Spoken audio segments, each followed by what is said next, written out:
बिस्मिल्लाहिर्रहमानिर्रहीम।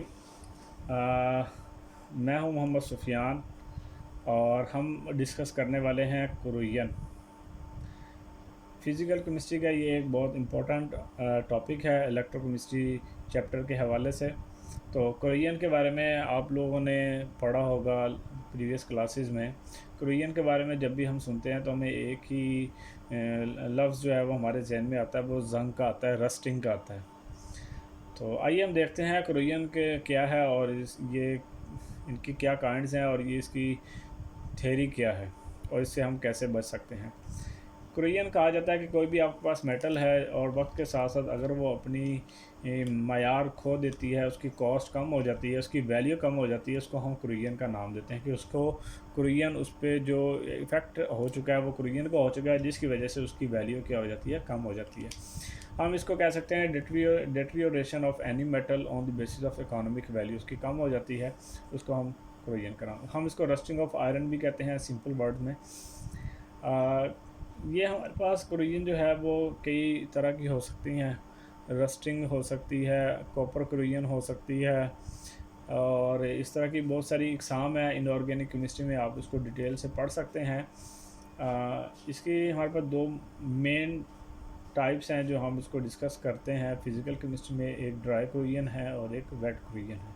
ड्राई कुरियन कहते हैं जिसमें हमारे पास गैसेस उसके ऊपर इफ़ेक्ट करें, जैसे CO2 है, ऑक्सीजन है, हाइड्रोजन सल्फाइड है, या और भी गैसेस जो वहाँ पर पाई जाएंगी, वो भी जो रिएक्ट करेंगी मेटल के साथ और उसको ऑक्सीडाइज़ कर देंगी, या उसको हम लोग ड्राई कुरियन का नाम देते हैं। वेट कुरियन कहते हैं जहाँ पर हमारे पास वाटर, मॉइस्चर ये मौजूद हो, उनको हम वेट कुरियन का नाम देते हैं। इसको हम लोग जो एक और नाम भी देते हैं, इलेक्ट्रोकेमिकल कुरियन का नाम भी देते हैं।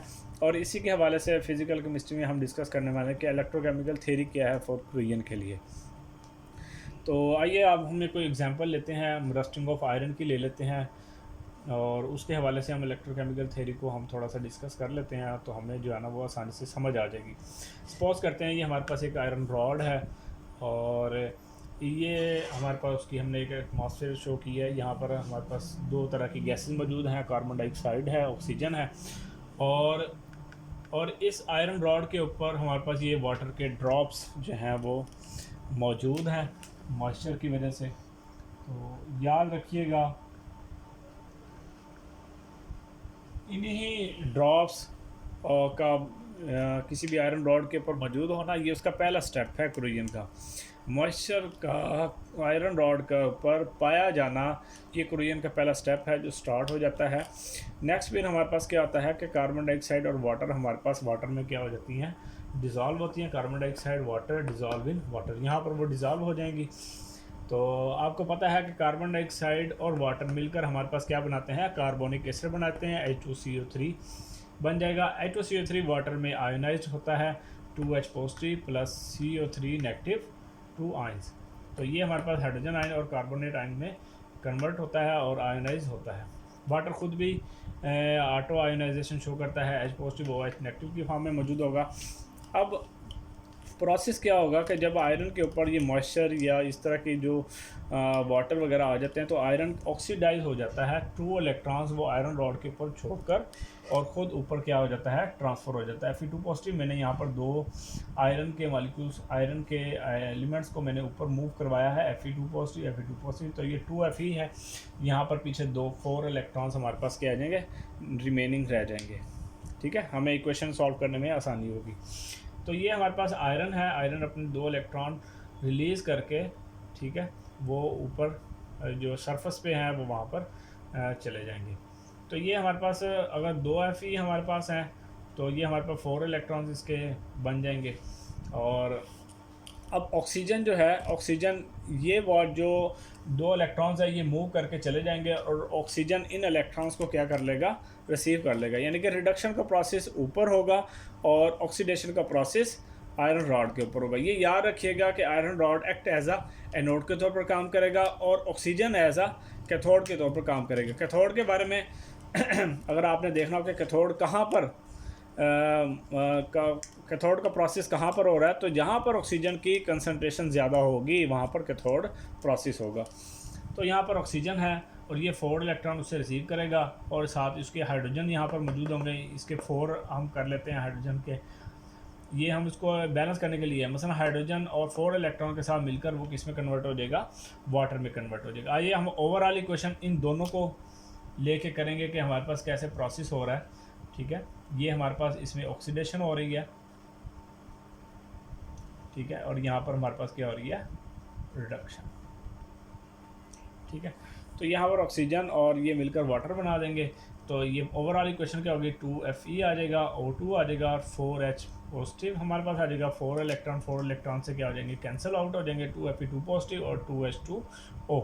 ये हमारे पास ओवरऑल क्या है जी, इसकी इक्वेशन बन जाएगी ऑक्सीडेशन और रिडक्शन के हिसाब से। ये हमारे पास रिडॉक्स इक्वेशन बन जाएगी। नेक्स्ट देखिएगा कि हमारे पास जो 4Fe हमारे पास यहाँ पर मौजूद थे, ये 4Fe हमारे पास आ गए हैं यहाँ पर। ठीक है, यहाँ पर 4Fe2 पॉजिटिव आ जाएगा और ऑक्सीजन यहाँ पर मौजूद है, वो उसके साथ रिएक्ट करेगा। और ये जो वाटर के मॉलिक्यूल्स बनेंगे 2H2 है, हम इसको बैलेंस करने के लिए 4H2 कर लेते हैं। तो ये 4H2 वाटर के मॉलिक्यूल्स आ जाएंगे और हमारे पास जो कंपाउंड बन जाएगा वो बन जाएगा Fe2O3।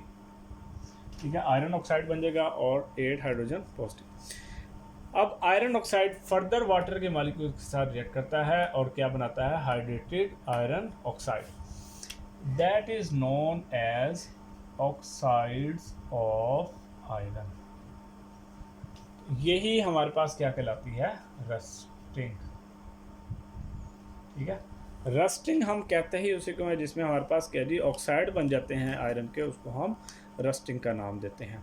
याद रखिएगा, कोरियन नाम है मेटल के ऑक्साइड बन जाने का, कोरियन नाम है मेटल के सल्फाइड बन जाने का, कोरियन नाम है मेटल के ऑक्सालेट वगैरह बन जाने का। यानी कि मेटल की फर्दर जो कंपाउंड्स बन जाते हैं तो उसको हम लोग कोरियन का नाम देते हैं।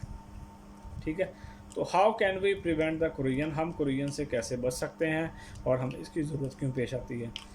आपने अक्सर देखा होगा हमारे जो बड़े बड़े जो हम पर आयरन का मटेरियल यूज़ किया जाता है बिल्डिंग्स पर या किसी पूल पर, या फिर आपके पास जो स्विमिंग पूल्स वगैरह होते हैं, या इस तरह की जितनी भी चीज़ों पर ब्रिजेस पर जो यूज़ किया जाता है वो हमें आयरन मेटल ज़्यादा यूज़ किया जाता है क्योंकि उसकी टेंसाइल स्ट्रेंथ ज़्यादा होती है और वो स्ट्रॉन्ग ज़्यादा होते हैं। लेकिन उनका प्रॉब्लम ये होती है कि वहाँ पर अगर वाटर का कांटेक्ट होता है तो वहाँ पर कोरियन स्टार्ट हो जाती है और वो मेटल्स जो है ना वो रिड्यूस ऑक्सीडाइज होना शुरू हो जाती है। मेटल ऑक्सीडाइज होने से उसकी जो लेंथ है, जो उसकी विड्थ है, वो कम होना शुरू हो जाती है और वज़न की वजह से फिर वो टूट जाते हैं।